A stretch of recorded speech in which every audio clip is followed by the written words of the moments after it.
Hi guys, I'm here to explain a little bit about the difference between the standard dice and the new dice SLS.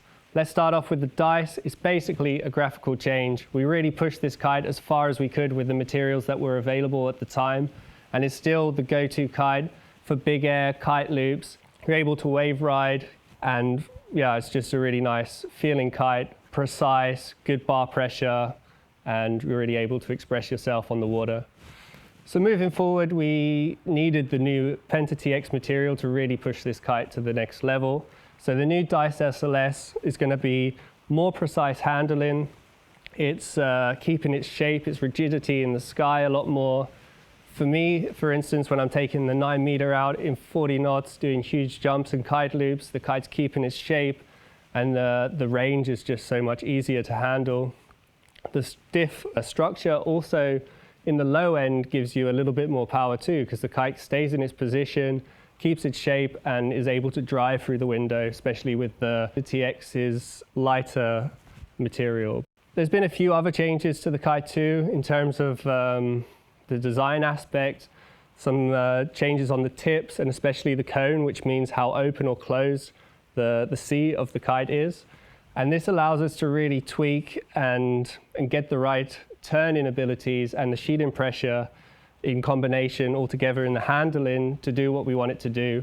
The Dice SLS is definitely one of the highest performance kites in the range now, and up against the Dice, it's kind of now a decision to who takes this kind of kite. I think in terms of the feeling, the standard Dice, let's say, has like a medium bar pressure and steering pressure, whereas the Dice is probably medium to hard. It's a little bit more direct, and I think this is really the most noticeable feature about the Dice SLS. Not everyone's going to like the super high performance. The original Dice is still one of the best kites I've ever flown, and I think it still has a really good place in the lineup. It's just a little bit easier. The softer, more flexible canopy just allows it to be a little bit more easygoing.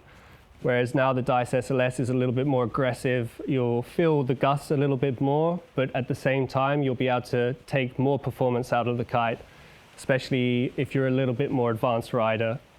So there's definitely a gap between the two kites, and we're going to definitely have the Dice SLS as like one of the top high performance kites at the minute.